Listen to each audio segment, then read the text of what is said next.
Anda kembali bersama kami di Kabar Petang. Saya ingin ke Bang Rizal. Bang Rizal, apa yang seharusnya dilakukan masyarakat saat ini?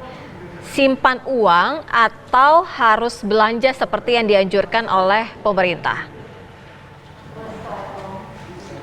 Untuk rakyat golongan menengah bawah, saya sarankan untuk justru hati-hati.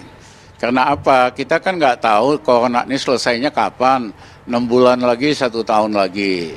Jadi kalau golongan menengah bawah jor-joran, justru nanti buat makan aja susah gitu loh. Ya, jadi harus justru ekstra hati-hati. Nah kalau golongan menengah atas, mereka memang punya uang, nggak ada masalah kalau mereka spending dan itu membantu istilahnya ekonomi. Tapi untuk golongan menengah bawah, hati-hati karena dalam suasana krisis ini yang penting itu tunai gitu loh.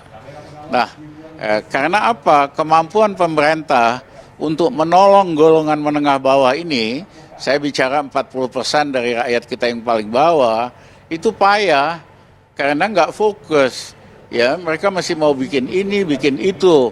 Kecuali mereka betul-betul fokus buat membantu yang nggak bisa makan, yang bekerja harian selama 6 bulan. Ya, itu mungkin ketolong. Tapi saya nggak lihat pemerintah ini punya kemampuan itu.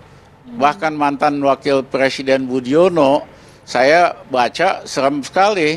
Dia bilang ini bukan soal resesi, bukan soal depresi, ini soal paralisis, kelumpuhan pemerintahan. Karena ini udah bulan Agustus, 8 bulan, nggak ada langkah-langkah yang benar-benar terasa oleh rakyat biasa. Anggarannya aja yang dipakai baru 25%. Nah saya kembali, Mas Hendrawan dan saya banyak sekali teman-teman di PDIP. Ya, saya teman dekatnya Bang Taufik sama Mbak Mega. Jangan dong PDIP diam melulu mentang-mentang pemerintah yang ini, tetapi tekan dong supaya mereka lebih kreatif, lebih fokus.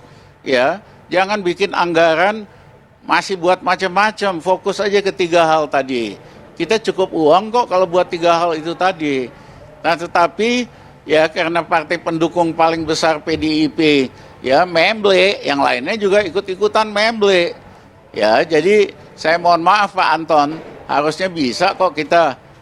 Nah, yang kedua adalah kalau kita bandingkan dengan negara lain, Singapura anjloknya memang lebih tinggi. Kenapa? Karena rasio ekspor to GDP-nya 175%. Malaysia juga. Tapi begitu nanti ekonomi dunia membaik, mereka lebih cepat kembalinya.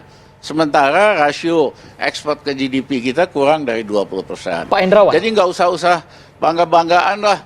Kita lebih hebat dari ini itu. Dari mereka itu Singapura, Malaysia bisa kasih makan rakyatnya. Lagi krisis, kita itu aja kita kagak sanggup. Pak Hendrawan.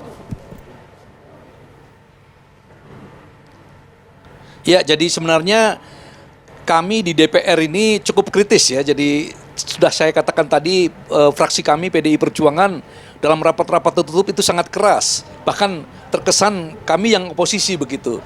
Tetapi karena sekali lagi kami di Komisi 11, kebetulan saya, itu sebabnya kami selalu menekankan agar program-program yang sudah disepakati anggarannya dalam pemulihan ekonomi nasional maupun dalam APBN itu dijalankan secara cepat ya, dengan kepercayaan diri yang besar ya. Contohnya bantuan sosial. Meskipun sekali lagi ada persoalan data yang pelik, tetapi kami minta agar bantuan sosial ini betul-betul dijalankan dengan serius. Kemudian bantuan dan kredit untuk sektor UMKM. Dalam kondisi krisis seperti ini, sekali lagi investasi skala besar itu sulit untuk diharapkan. Itu sebabnya investasi kecil ini tidak boleh dipersulit lagi. Itu sebabnya kami meminta Pemda-Pemda melalui perintah-perintah Ketua Umum bahkan ya, agar izin-izin investasi ini betul-betul dipermudah. Kami menerima keluhan misalnya banyak pengusaha yang mau investasi yang sebenarnya tidak terlalu besar ya untuk ukuran kita ya, itu masih mengalami kesulitan. Itu sebabnya kami mendorong agar Pemda-Pemda juga betul-betul ya memacu perizinan seperti ini. Dalam kondisi pandemi seperti ini muncul kesempatan-kesempatan yang bisa dimanfaatkan oleh usaha UMKM ya untuk menggerakkan roda perekonomian. Kemudian kami juga berharap misalnya karena kami di DPR, Kami bahkan memerintahkan seluruh anggota fraksi kami untuk turun ke seluruh kecamatan-kecamatan yang menjadi ampuan daerah pemilihan kami. Bahkan kami diwajibkan untuk membuat laporan yang sudah distandarisasi. Ya, ini sekali lagi untuk menggerakkan ekonomi. Kami meminta kepada kepala-kepala daerah untuk menciptakan permintaan efektif. Misalnya dengan katakanlah mewajibkan hari tertentu menggunakan sarung.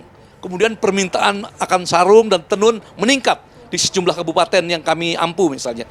Hal-hal seperti inilah yang praktis-praktis ya, tetapi sekali lagi menghidupkan, ya memberi harapan agar ekonomi rakyat bergerak. Apakah Itu yang Anda kami ragu lakukan. Pak Hendrawan dengan kemampuan jangka panjang pemerintah untuk terus menggelontorkan bantuan sosial kepada masyarakat khususnya di kelas bawah? Sesaat lagi Pak Hendrawan, Bu Nining dan juga Pak Anton, Bang Rizal usai jeda berikut ini di Kabar Petang pemirsa.